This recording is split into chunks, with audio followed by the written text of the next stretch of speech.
السلام علیکم ورحمۃ اللہ وبرکاتہ۔ تو اس ویڈیو میں جو ہے انجینئر صاحب نے جو ہے ایک چھوٹا پیر کے نام سے جو ہے بچہ ہے اس کے بارے میں کچھ باتیں بتائی ہیں۔ کوئی چھوٹا سا پیر آیا ہوا ہے آج کل، اس کا نام ہی میرا خیال ہے چھوٹا پیر کے نام سے مشہور کیا ہوا ہے۔ تو وہ جو بچہ ہے اس نے بھی وہ تقریر رٹ لی۔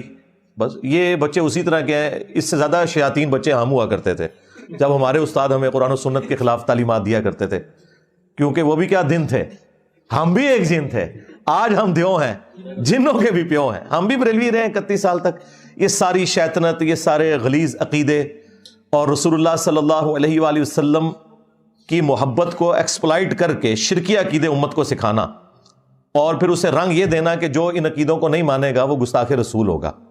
تو جن کے بزرگ رسول اللہ صلی اللہ علیہ وآلہ وسلم کے عقیدہ شفاعت کے اوپر ڈاکہ مارے، وہ ہمیں سمجھا رہے ہیں کہ جی انجینئر صاحب جو ہیں وہ شفاعت رسول کے عقیدے کو نہیں مانتے۔ واہ واہ واہ! پہلے اپنے گھر والوں کی خبر لو بھائی، تمہارے عقیدے جو ہیں وہ گستاخانہ ہیں، تمہارے بزرگوں کے عقیدے گستاخانہ ہیں، اور آج تک تم لوگ ان کو چھاپ رہے ہو۔ اور یہ جو ہے نا انٹرنیشنل بابا ہے فرید الدین عطار، تذکرۃ الاولیاء کتاب، یہ دنیا میں جتنے قصہ کہانیاں آپ کو سننے میں ملتی ہیں نا، خواہ وہ مصباحی صاحب سنا رہے ہوں، الیاس قادری صاحب سنا رہے ہوں، ثاقب رضا مصطفی صاحب سنا رہے ہوں، یا یہ جمال الدین قادری صاحب سنا رہے ہوں، یہ ساری کہانیوں کا جو انوینٹر ہے نا وہ فرید الدین عطار ہے۔ آج سے آلموسٹ کوئی 800 سال پہلے وہ فوت ہوا۔ فوت کیا ہوا؟ 627 ہجری میں منگولوں کے ہاتھوں قتل ہو گیا، اور نگاہ مار کے منگولوں کو غائب نہیں کر سکا۔ اور آج ان منگولوں کی اولاد انجینئر محمد علی مرزا، اس کو اللہ تعالیٰ نے اسلام کی دولت سے مشرف کر کے ان بابوں کے اوپر مسلط کیا ہے، اور یہ سارے کے سارے بابے فیل ہیں۔ میرا ایک نعرہ انہیں لے ڈوبا ہے، میرے نبی سا ہے ہی کوئی نہیں، تیرے بابے تھے شاہی کوئی نہیں۔ بایزید بستامی کے ماننے والے، یزید ابے دے مننے والے، جو یہ بکواس کرتا تھا، بھونکتا تھا کہ قیامت والے دن محمد اور تمام انبیاء میرے جھنڈے کے نیچے ہوں گے اور میرا جھنڈا محمد کے جھنڈے سے بھی بڑا ہوگا۔ اب یہ بات میں اس لیے کر رہا ہوں کہ یہ لوگ اس بات کو مانتے ہیں، یہ انکاری نہیں ہے۔ ابھی فتویٰ صرف مفتی منیب صاحب نے چشتی رسول کے اوپر دیا ہے، ہاں ابھی بہت سا کام باقی ہے، ان عبارتوں پہ کوئی فتوی نہیں ہے، ان کی تعویل کرتے ہیں شطحیات کے نام کے اوپر۔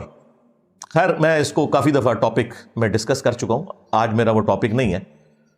آج جو ٹاپک ہے وہ جو بغدادی صاحب ہے، یا وہ جو چھوٹا پیر، اس نے چند ایک جملے ان سے رٹ کے تو بیان کیے ہیں، اور یہ سمجھ رہے ہیں کہ ہمارے ہاتھ کوئی ایسی حدیث لگ گئی ہے بخاری و مسلم کی کہ جس کے ذریعے ہم اپنے من گھڑت عقائد کی ترویج کر سکیں گے۔ تم لوگوں کا کیا لینا دینا؟ بابوں کے ماننے والے لوگ قرآن و سنت کبھی کھول کے تم لوگوں نے پڑھا نہیں ہے، اور آج حدیث شفاعت سنا کے ہمیں بتا رہے ہو کہ قیامت والے دن سب کے سب لوگ رسول اللہ صلی اللہ علیہ وآلہ وسلم کے قدموں میں حاضر ہوں گے، اور تم تو وہ ہو کہ کہتے ہو کہ ہمیں عبد القادر جیلانی آ کے بچائیں گے۔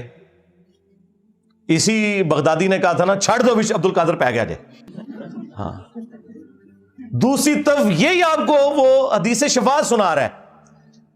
بھئی جس دن انبیاء کا یہ حال ہے کہ وہ نفسی نفسی کہہ رہے ہیں، تو وہاں عبد القادر جیلانی کیسے بیچ میں پڑ سکتا ہے؟ انبیاء کے جیسا ہے ہی کوئی نہیں، تیرا عبد القادر جیلانی تو شاہی کوئی نہیں۔ کہتے بابے تو شاہی کوئی نہیں، جی بابے تو شاہی کوئی نہیں انبیاء کے مقابلے پہ۔ تم لوگوں نے کہا تھا نا کہ بڑے سے بڑا غوث قطب ابدال ہو، ایک صحابی کے گھوڑے کے قدموں کی خاک کے برابر نہیں، یہ کہتے تھے نا۔ تو میں تو بڑا ہلکا جملہ بول رہا ہوں کہ رسول اللہ کے مقابلے پہ بابے تشائی کوئی نہیں۔ تم لوگ تو کہتے تھے یہ تو جانوروں سے بھی بدتر ہے بابے، صحابہ کرام کے جانوروں سے بدتر ہے۔ حالانکہ میں اس عقیدے کو نہیں ٹھیک مانتا کہ کسی کلمہ گو اہل قبلہ کو کتنا بھی گیا گزرا ہو کہ اسے جانوروں سے بدتر کہا جائے، لیکن یہ چونکہ کہتے تھے کہ ان کے غوث قطب ابدال صحابہ کرام کے جانوروں سے بھی بدتر ہے، بلکہ ان کے قدموں سے لگی ہوئی جو دھول ہے نا وہ بہتر ہے۔ تو جب ہم کہتے ہیں کہ رسول اللہ کے مقابلے پہ باب تشائی کوئی نہیں، تو کہتے ہیں گستاخی ہو گئی ہے۔ ان کا آپ یعنی انٹلیکچوئل لیول دیکھ لیں، ان کی کامن سینس دیکھ لیں، وہ بھی ان کے اندر موجود نہیں ہے۔ اچھا، اس کے اندر انہوں نے کچھ جملے بولے ہیں، میں آپ کو وہ سناتا ہوں کہ وہ کیا بات کر رہے ہیں۔ وہ کہتے ہیں کہ جی نقلیں اتارنے کے انداز میں انہوں نے یہ گفتگو کی ہے، جیسے کسی کی نقل اتاری جاتی ہے، یعنی انہوں نے اللہ کو ہمارے کھاتے میں ڈالا ہے۔ اور بازید بستامی جو یہ کہتا تھا کہ میرا جھنڈا محمد کے جھنڈے سے بھی بڑا ہوگا، نعوذ باللہ، اس کے ماننے والے نے نبی علیہ السلام کو اپنے کھاتے میں ڈالنے کی کوشش کیا۔ نکلو ادھروں ہے تو اڑا کے لینا دینا رسول اللہ نال صلی اللہ علیہ وآلہ وسلم۔ تو وہ نقلیں اتارتے ہوئے کہتا ہے کہ جی یہ کہتے ہیں اللہ کے سوا کوئی مشکل کشا نہیں، اللہ کے سوا کوئی حاجت روا نہیں، اس کو نقلیں اتارنے کے انداز میں، اور ہمیں ٹونٹ کر رہا ہے۔ اور وہ کہتا ہے قیامت والے دن دیکھیں سب کے سب رسول اللہ کے پاس آئیں گے صلی اللہ علیہ وآلہ وسلم، تم نے تو بازید بستامی کے پاس جانا ہے نا، اور جو اس کے ساتھ قیامت کے دن ہونا ہے نا، ہماری تو دعا ہے تمہیں، بد دعا نہیں میں کہتا، دعا ہے کہ تمہارے ساتھ بھی وہی کچھ ہو اگر تم لوگوں نے توبہ نہ کی مرنے سے پہلے۔ اس کے بعد پھر وہ کہتے ہیں کہ جی یہ لوگ اس دن اللہ کی طرف منہ نہیں کریں گے، یعنی وہ یہ بتانا چاہ رہے ہیں کہ ہم جو ہیں وہ نعوذ باللہ رسول اللہ کے ماننے والے ہیں، وہ اپنے آپ کو یہ پیش کرنے کی کوشش کر رہے ہیں، حالانکہ یہ بازید کے ماننے والے، اور جو انجینئر صاحب ہیں یا ان کے اسٹوڈنٹس ہیں یا باقی لوگ جو ہیں یہ اللہ کے ماننے والے ہیں، یعنی وہ اللہ کو اون نہیں کر رہے۔ اس کے بعد وہ کہتے ہیں کہ یہاں یہ لوگ سفارش کے منکر ہیں، اور وہاں یہ انبیاء کرام علیہ السلام سے ہوتے ہوئے رسول اللہ تک پہنچیں گے صلی اللہ علیہ وآلہ وسلم۔ جی ہم نے تو وہاں ہی پہنچنا ہے، آپ نے جانا ہے بازید بستامی کے پاس، اور جدھر اس نے جانا ہے نا اس نے تمہیں بھی اپنے ساتھ ہی وہاں لے کے جانا ہے، نہ سو ادھروں۔ پھر اس نے ایک جملہ اس میں بولا، وہ کہتا ہے کہ جب یہ انبیاء کرام علیہ السلام سے ہوتے ہوئے لوگ پہنچیں گے نا رسول اللہ تک، تو آدم علیہ السلام بھی اللہ کے پاس نہیں بھیجیں گے بلکہ نوح علیہ السلام کے پاس بھیجیں گے، اور نوح علیہ السلام جو ہیں وہ موسیٰ علیہ السلام کے پاس، اور وہ ابراہیم علیہ السلام کے پاس، وہ عیسیٰ علیہ السلام کے پاس۔ تو اس نے ایک جملہ بولا ہے کہ دھیان کرنا کدھر آدم علیہ السلام بھی تے بریلوی نہیں نے۔ اچھا یہ جملہ میں بولتا نا تو انہوں نے کہنا تھا انہوں نے گستاخی کر دیا، حالانکہ میں اسے گستاخی نہیں سمجھتا، یہ سمجھانے کے لیے اسی طریقے سے بات کی جاتی ہے، لیکن ان کی ڈاکٹرن میں یہ گستاخی ہے جب یہ بول رہے ہیں نا کہ بھی آدم علیہ السلام بھی بریلوی ہیں۔ اب میں اگر کہوں نا کہ آدم علیہ السلام بھی علمی کتابی ہیں یا صرف مسلم ہے تو انہوں نے کہنا دیکھو جی یہ تو آدم علیہ السلام کو اپنے فرقے میں شامل کر رہا ہے، حالانکہ ہمارا تو فرقہ ہی نہیں ہے۔ فرقوں کی تو چندہ بک ہوتی ہے، ایک بڑا ہوتا ہے، اور فرقوں کی سب سے بڑی نشانی ہے کہ وہ یہ کہتے ہیں باقیوں کے پیچھے نماز نہیں ہوتی، باقی سارے کافر ہم مسلمان، ہم تو چندے بھی تمہیں دیں، نمازیں تمہارے پیچھے پڑھیں، مسجد کوئی الگ نہیں بنائی، وہ گالی جو تمہارے بزرگوں کو لگتی ہے ہمیں تو نہ دو۔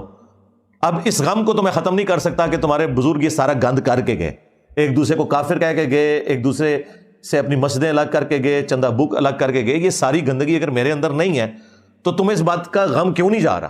مان لو کہ نہیں ہے میرے اندر وہ گندگی، اور صرف اتنا ماننا کافی نہیں بلکہ یہ بھی کہنا پڑے گا کہ ان کے اندر یہ گندگی موجود تھی۔ اور پھر اینڈ پہ جب لوگ پوچھیں نا کہ انجینئر صاحب گندی مکھی ہیں، گند پہ بیٹھتے ہیں، تو آپ نے پھر کہنا کہ انجینئر صاحب کو کچھ نہ کہا کریں، یہ گند ہمارے بزرگوں کا تھا، انجینئر صاحب تو گند صاف کر رہے ہیں، انجینئر صاحب گندی مکھی نہیں ہے، گند ہمارے بزرگوں نے پھیلایا تھا، قصور انجینئر صاحب کا نہیں، قصور ہمارے بزرگوں کا ہے۔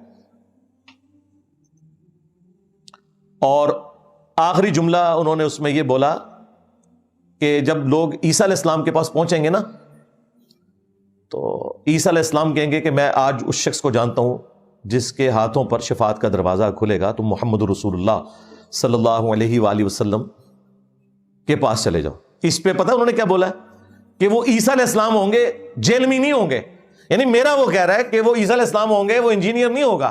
بھائی انجینئر تو بھیج ہی رسول اللہ کے پاس رہا ہے صلی اللہ علیہ وآلہ وسلم۔ یہ کہنا چاہیے تھا کہ عیسیٰ علیہ السلام بابی نہیں ہوں گے، کتابی ہوں گے، یہ کہنا چاہیے تھا تجھے۔ دیکھیں اب یہ اگر اس طرح کا جھوٹا الزام میرے اوپر نہ لگاتے تو ان کے بابے بھی تختہ مشق نہ بنتے۔ میں نے آپ کو بارہا یہ چیز کھول کر بیان کی ہے کہ جو بھی رسول اللہ صلی اللہ علیہ وآلہ وسلم کی ختم نبوت کی برکت سے اس پلیٹ فارم کی دعوت حق کو بدنام کرنے کی کوشش کرے گا، میں نے سیدھا اس کے بزرگوں کو ہاتھ ڈالنا ہے، میں نہیں جا چھڑنا کوئی بابا، چولہا تو ہڈیاں لا کے رکھ دینی نے۔ ایک چیشتی رسول اللہ تو توبہ کی تھی نا، حالے تو بہت کچھ باقی ہے، ایک ایک چیز سے توبہ کرو گے انشاءاللہ تعالی۔ جو بریلوی عوام ہے نا ان کو ہمارا مقدمہ کلیئر ہو جائے کہ ہم قرآن و سنت کی روشنی میں کون سی بات پبلک کے سامنے رکھ رہے ہیں، اور ان کے علماء کس طریقے سے قرآن و سنت کی تعلیمات کو بگاڑ کر اپنے بابوں کی تعلیمات قرآن و سنت کے نام کے اوپر بیچ رہے ہیں، چندے کھا رہے ہیں، جائیدادیں بنا رہے ہیں، آوازیں لگا رہے ہیں مکے اور مدینے کی، لیکن سواریاں پھینک رہے ہیں بغداد شریف میں، اجمیر شریف میں، دیوبند شریف میں، بریلی شریف میں، آوازیں لگا رہے ہیں قرآن و سنت کی، لیکن تعلیمات سکھا رہے ہیں صوفیاء کی۔ اور سب سے بڑھ کر انہوں نے غداری اتنی بڑی کی ہے کہ نام لیا ہے اللہ اور اس کے رسول کا عز و جل و صلی اللہ علیہ وآلہ وسلم، اور تعلیمات بالکل قرآن و سنت کے اپوزٹ پھیلائی ہیں۔ اس لیے لوگ کہتے ہیں کہ جی جناب یہ انجینئر صاحب نے آ کے جو باتیں کرنی شروع کی ہیں، اس سے تو لگ رہا ہے کہ پرانے سارے غلط تھے۔ جی آپ کو اب کیسے سمجھائیں کہ وہ غلط تھے؟ وہ ایک ہمارے جو مرشد پاک ہیں مصباحی صاحب، وہ کہہ رہے ہیں کہ جی میں نے تو زندگی میں سوچا بھی نہیں تھا کہ ہمارے بزرگوں کو کوئی برا کہے گا، اور دیکھیں وہ روایتیں جو ان کے بارے میں تھی وہ ہم پہ فٹ کر رہے ہیں کہ جی ایک زمانہ آئے گا لوگ جو ہے اسلاف کو برا کہیں گے۔ غدار ہیں یہ لوگ، یہ تو درمیانے لوگ ہیں۔ اسلاف میں بتاتا ہوں کون ہے۔ اسلاف ہیں ہمارے اہل البیت علیہم السلام، صحابہ اکرام علیہم رضوان، تابعین، تبع تابعین، اور اس کے بعد ائمہ محدثین۔ یہ ہیں ہمارے اوریجنل بابے، امام بخاری، امام مسلم، جنہوں نے اپنے نبی کے ساتھ غداری نہیں کی۔ تمہارا کیا لینا دینا ان بزرگان دین کے ساتھ؟ تمہارے تو بزرگ ہی اپنے ہیں، دھوکہ دینا بند کرو۔ تو بھائی جو لوگ رسول اللہ کے ساتھ غداری کریں گے تو اللہ تعالیٰ نے تو بدلہ لینا ہے۔ اِنَّا كَفَيْنَاكَ الْمُسْتَهْزِئِينَ، اے نبی آپ کا ٹھٹا اور مذاق اڑانے والوں کے مقابلے پر ہم آپ کو کفایت کریں گے۔ ہاں یہ اللہ کا وعدہ تھا، اور دیکھیں اللہ تعالیٰ نے اپنا وعدہ کیسا پورا کیا۔ 1200 سال میں انہوں نے جتنی عزت اویل کی تھی نا، 12 سال کے اندر اللہ تعالیٰ نے ان کی مٹی پلید کر کے رکھ دی ہے۔ کتنی بڑی بلا ان کے اوپر چھوڑ دی ہے۔ میرے نبی سا ہے ہی کوئی نہیں، تیرے بابے تھے شاہ ہی کوئی نہیں۔ اب یہ وکٹم کارڈ نہ کھیلو کہ جی ہمارے اسلاف کو برا کہہ رہے ہیں، وہ اسلاف ہے ہی نہیں ہے بھائی، وہ درمیان کے لوگ ہیں۔ یہ وہ اسلاف ہیں جنہوں نے صحابہ کے ساتھ، اہل البیت کے ساتھ، اور سب سے بڑھ کر رسول اللہ کے ساتھ غداری کی ہوئی ہے صلی اللہ علیہ وآلہ وسلم۔ انہوں نے اپنے اسلاف کے ساتھ غداری کی ہے۔ ہم صرف ان بابوں کو مانتے ہیں جو کتابوں کو مانتے ہیں۔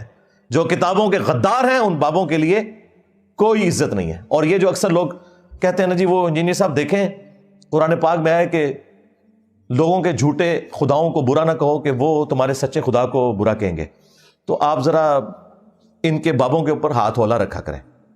اچھا اس کا مطلب یہ ہے کہ آپ ہمیں یہ کہنا چاہ رہے ہیں کہ ہم جن کے بابوں کو چھیڑ رہے ہیں یہ کسی اور دین کے ماننے والے ہیں؟ یہ آج بابوں کے ماننے والے یہودی ہو جائیں، کرسچن ہو جائیں، ہندو ہو جائیں، ہم ان کے ساتھ اسی کے تحت ڈیل کریں گے۔ وَلَا تَسُبُّوا الَّذِينَ يَدْعُونَ مِن دُونِ اللَّهِ فَيَسُبُّوا اللَّهَ عَدْوًا بِغَيْرِ عِلْمٍ، کہ لوگوں کے جھوٹے خداؤں کو برا مت کہو۔ لیکن جب تم ہمارے خدا کا نام لوگے، ہمارے نبی کا نام لوگے، تو پھر تمہاری سزا ہوگی غداری والی۔ آج بھی جو یو این او میں قیدیوں کے جو احکامات ہیں نا چارٹر کے اندر، جو ان کے حقوق ہیں، وہ مخالف فوج کے قیدیوں کے لیے ہیں۔